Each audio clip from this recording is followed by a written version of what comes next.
So addiction and is it a disease or or a um, or a choice? I've thought about this a lot in my life, and I've talked about it with some friends, and I truly believe that that it becomes a disease, a brain disease, not a disease like you would think, but it becomes a brain disease after like prolonged use, and that but it begins as a choice. And so I'm not a huge fan of experimenting, telling kids, okay, it's okay to experiment, we all go through it. um I don't believe in that. It's because from my own history, when I was really young, I tried speed, like just like pill speed, cross tops, uh black jackets or yellow jackets, tutti fruities, which were like they were called 2020s. They were all these like speed pills that were prescription speed pills, I'm guessing. Um, but people had them in the 70s and early 80s, and you know we would take them. I think I took them twice actually in school, where someone had some pills, maybe he stole them from his parents or something, and gave me some. But I never got addicted to those or to any other drugs. I didn't really use drugs. I did drink quite a bit in my 20s, my early 20s and mid 20s. I lived in Hollywood. I thought I was, a party guy. Not thought I was a party guy. And um, the when my wife was killed, I started drinking really heavily daily, and then I was introduced to meth, crystal meth, and it might even have been crank at first, but became crystal meth as I was mourning my wife, and the rest is of the story is history. I've talked about it on many shows and different platforms, and even on this platform, there's probably a couple videos of me, telling my story. I've gone on other channels, and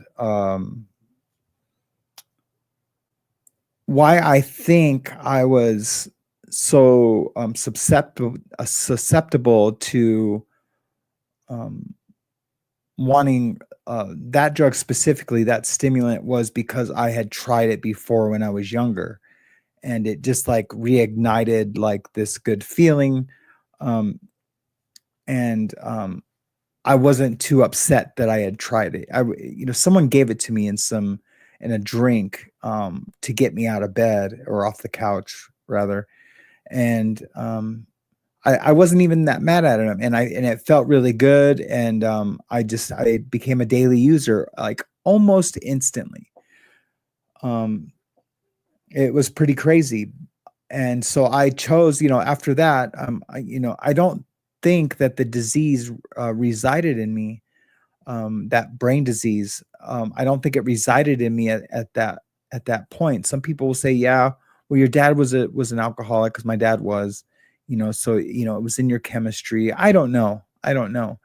Um, I don't know if that brain disease gets transferred on from gen. I think there are studies out there that say that it does. And guys, I'll get to the chat when we're done talking, or maybe in the middle of the discussion. Um, I uh, I don't know if, because my dad was an alcoholic, maybe he wasn't an alcoholic and his brain chemistry hadn't changed when I was conceived. Actually, I don't think he was, because he was in Vietnam, and I don't think he had really drank too much before Vietnam. He went to Vietnam right out of high school. He did the delayed entry program. It's called depping in. He depped into the Marine Corps. And I just don't think any of his chemistry of being an alcoholic was there yet. So I don't think that was my case, my situation. Um, the brain changes when you do repeated drug use or alcohol use. And so that's when the disease like occurs, in my opinion. Um, but with what I did, with when I first started doing the drug, it like hijacked my dopamines, and um, over time, my willpower had weakened to use the drug, and so then if I didn't have it, the cravings would take over, and those strong urges. And I think those strong urges are from neurological changes that happen in your brain. Um, I was the same way with opiates, with heroin, because I eventually became a heroin addict because that's the drug of choice when you're locked up. Doing speed, and when I say speed, I mean meth. I just hate using the word meth. And it has nothing to do with like monetization or anything like that. I don't care if this video gets monetized or not.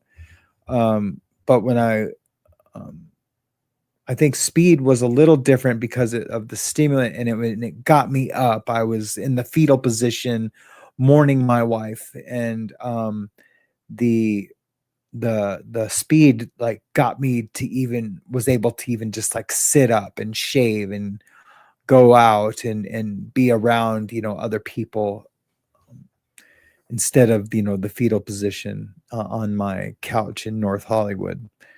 Um, the I think medical organizations do agree. Groups like the American Medical Association, the National Institute for Drug Abuse, classify addiction as a chronic relapsing brain disease. Um, and when I used to get frustrated with relapse, because I would always relapse, when I would get frustrated with that, and at the time I didn't believe it was disease, even though I would go into the rooms, AA and NA, and they were telling me it was disease. It's just a bunch of ex junkies and alcoholics telling me that. So I kind of was choosing not to believe that. So it was very frustrating for me to understand why I couldn't stay sober. I felt like I was working a program, although I look back now and I really wasn't, at least not a spiritual program. Um, I was like, no, this isn't working. This isn't working. But I had no spirituality. I didn't have no higher power really, or God. I was choosing the wrong things to call my higher power. Like a person, or the ocean. I use the ocean as a higher power, but it's hard to give things to the ocean when you call it a higher power. Because how are they healing me? How is the ocean healing me? Although when I'm in it, I feel good, but to use it as a higher power, I think was nonsensical. Um, it never worked. Using my sponsor as my higher power, or just didn't work. And it wasn't suggested that I use my sponsor as higher power. That's what I was choosing at the time. Um, but it was very frustrating for me. And so that frustration of not understanding about brain disease and about it changing, how my long-term use had changed my brain chemistry. It did, that unnatural high dopamine release, which I call the hijack. The dopamine hijack had created that brain disease. And so when I would get cravings because I didn't have those high of dopamine levels, um, I would choose to use. And because I couldn't, my mood could not, I couldn't elevate my mood on my own, even sober, to feel happiness and to be joyous or joyful. So it was very frustrating. So then, that frustration turns into kind of a depression, or just a not understanding of my situation. And it was just a vicious cycle. I couldn't not use. Um, I would stay clean for a little while, and then then it was like, well, I don't, I'm not an alcoholic per se, so I would drink alcohol instead, and then, but what alcohol does for me, at least, it, um, it doesn't let me make good decisions. So I would make poor decisions, and I'd be drunk, and I would think about, meth or heroin, and it didn't give me the power to say no, to not want it. And it's because I didn't understand that feeding that compulsion to feel better with anything other than myself um, was just such a bad mistake that I was doomed. I was doomed to fail. I was doomed to live in my addiction, to go back to jail for violating my probation or parole. So I guess my conclusion in that, and I'm not done talking about, I don't mean conclusion of the topic today, but my conclusion regarding is disease a choice or addiction is that it's both. You in the beginning you choose, and that's why I don't think that experimentation is good, especially with the hard drugs like meth and heroin. um, that in the beginning that it was a choice, and and I chose to use, then that my brain chemistry hadn't been changed yet, like rewired from that daily dopamine hijack. um, and then it becomes a disease, and that doesn't take away your willpower. Like, it doesn't take away, just because just because it's a disease, it becomes a disease. That doesn't let you off the hook from using. So you still have willpower, and you're still um, need to treat the disease. And and I don't mean like going to the doctor and having it treated. I mean treating the disease by doing other things regarding your recovery. And that's when working a program comes in, and working. And there's many paths to recovery. It's not just AA and NA. That's not what I'm saying. But like making choices that won't lead you to relapse. Um, so I was looking for this quote real quick. Someone had written to me when I was asking them about this topic, and they said addiction may begin as a choice, but it becomes a disease. Recovery is the daily decision to fight that disease one choice at a time. And that's exactly right. I I fight my disease by making one choice at a time, and I really do that. And I but that also requires some honesty with yourself, right? So what I mean is, like, when I'm making a decision, the first 2 years of being sober, I would, and with every choice and decision, I would say, is this choice going to further my recovery? If the answer was no to that, you don't do it. I don't care what, if it could be buying a guitar or a new computer. And so those are real choices I had to make at some point. Um, is it furthering my recovery? You have to be honest with yourself, yes or no. And if the answer is no, you just don't do it. That's protecting. That's treating your disease, your addiction. You just don't do it.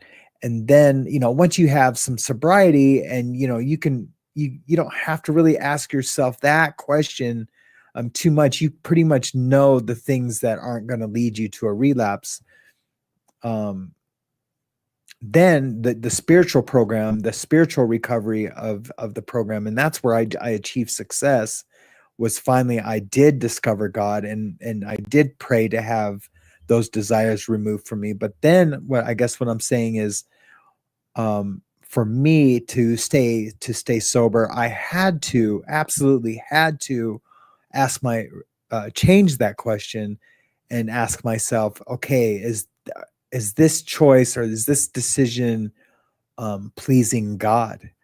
And if you're honest with that, because you have to be, then you don't make decisions where you're going to have regret, you're going to have shame or guilt, and then that's when integrity starts to shine in your life, where even when no one's looking, you're making the right decisions. You have insurance on your car, you're not doing illegal things to pay for your rent, or to feed yourself or your family if you have a family.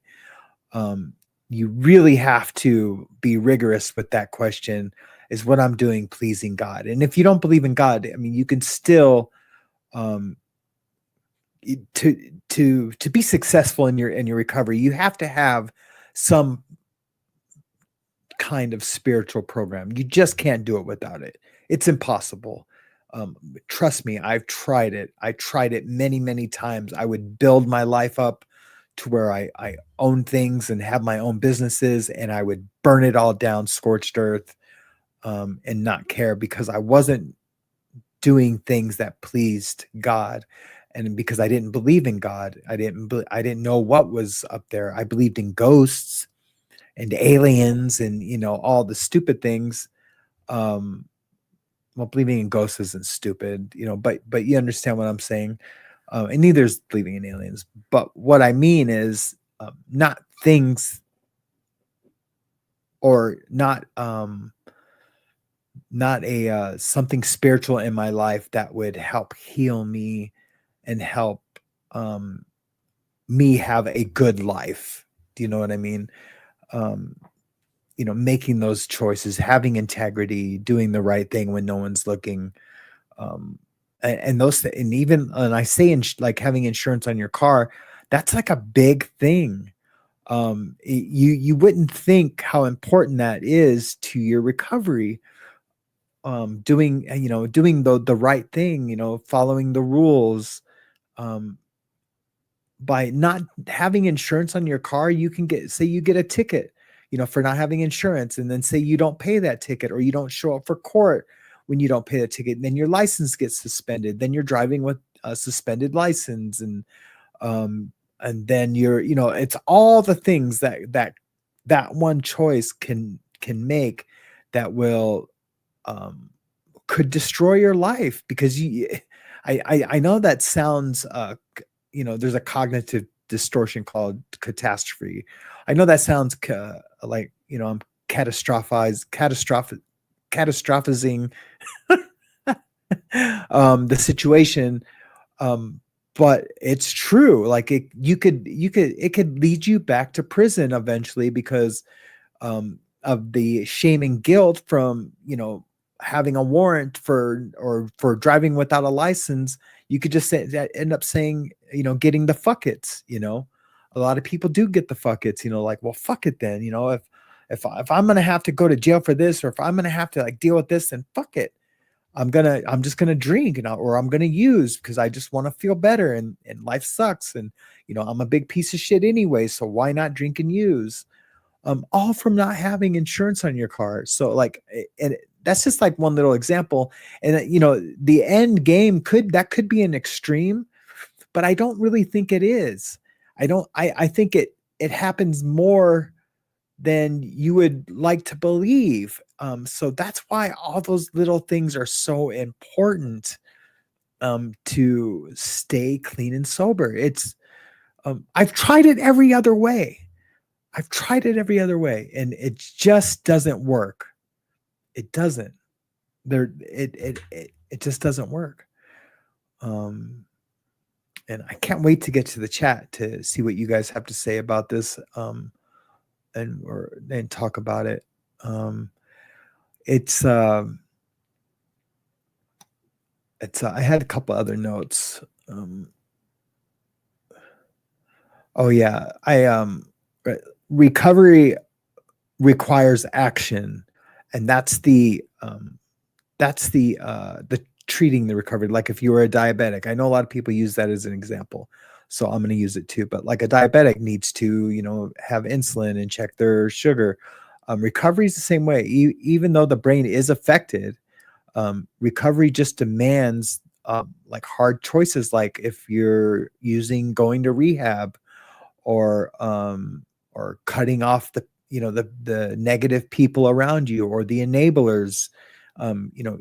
It's all the little things together that support a good lifestyle, and being able to remain clean and sober.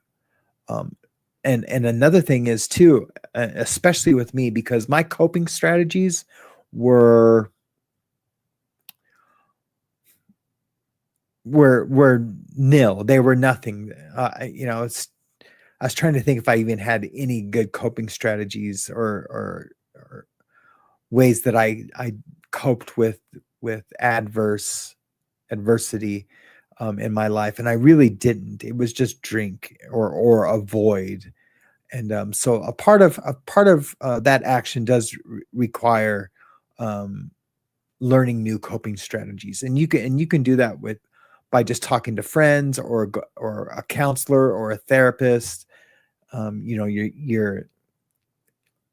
Your sponsor in the program is, if you've picked a good one.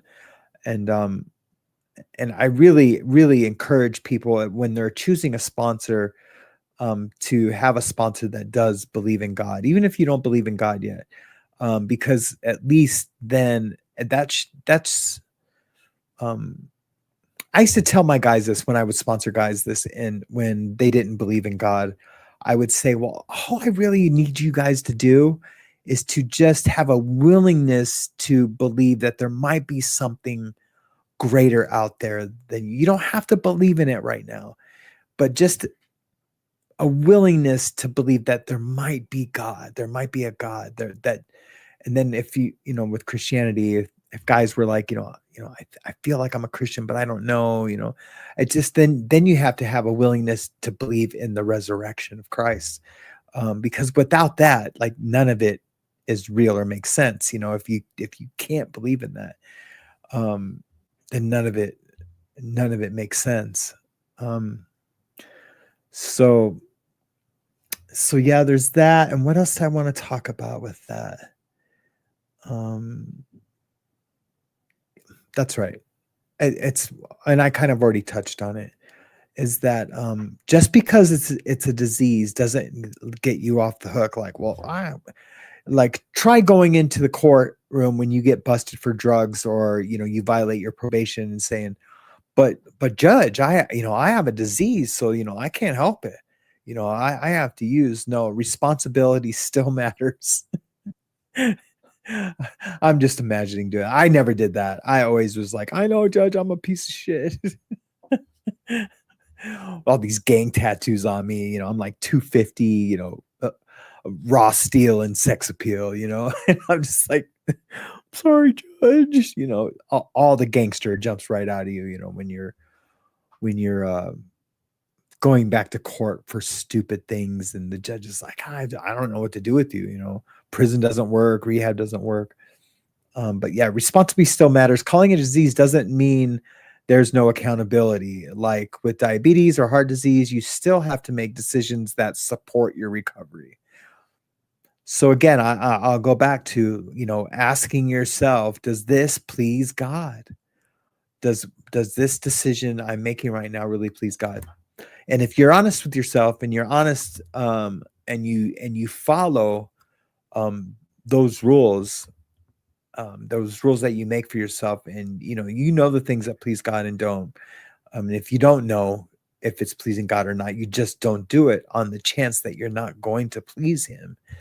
But if you follow those things, at least with me, and I was the worst of the worst. There was no worse junkie than me. Lots of guys that were like me, but there was definitely no one worse than me. Absolutely not. Even though I was never like on the street. I mean, I've been homeless, but I was never like just a gutter junkie, sleeping on the sidewalk or anything. Um, because of my drug habit, I was still worse than those guys. Um, I was definitely worse off. I've been worse off than that because of my addiction. And you might wonder, like, well, what do you mean by that? It's just like mentally. I know I've met a lot of homeless people that do still experience joy and happiness, and I had none of that. Um, I had absolutely none of it. I was good at faking it, but I didn't have any. That wasn't too long ago, guys. It was really, I mean, at my worst, when I was homeless and still in my addiction, was 6 years ago, you know. And but I've had my tattoo shop and businesses since 2021 now. So, you know, it only took me about a year to get off my feet and to really figure that out. And after that first year, you start realizing, um, and I know the topic is addiction a disease or a choice, and I'm staying on that, but um after that year, your brain chemistry starts to, um, it doesn't need that dopamine hijack you don't need that to feel better. You start realizing how much your real estate is worth, that your self-worth, like you start realizing that you deserve like good things and a good girlfriend or a good wife. You start realizing that, no, I don't need to be with the chick who's still, full blown addiction, or has just got off addiction, doesn't know what she's doing with her life. And I don't need a partner like that. I need someone who's got her shit together. Once you get like that first year under your belt, I think it's super important not to be in a relationship that first year. And almost everybody does it still, almost everybody. But I can tell you, the couples that I know, that, it's not a perfect, union. Even my marriage isn't perfect. But I think what keeps it together, even through the worst of the worst times, is that we both still have our self-worth, and we know that the other person um is in our not pay grade, but something like that. We're on the same level of what we want in life, and that we're not making poor decisions in our lives, and we can trust that each other is not going to do that, for the most part. My wife might want to differ on that about me, but it's just because I'm crazy, though. It's just because I'm crazy. So let's get into the chat and have a little bit of a discussion.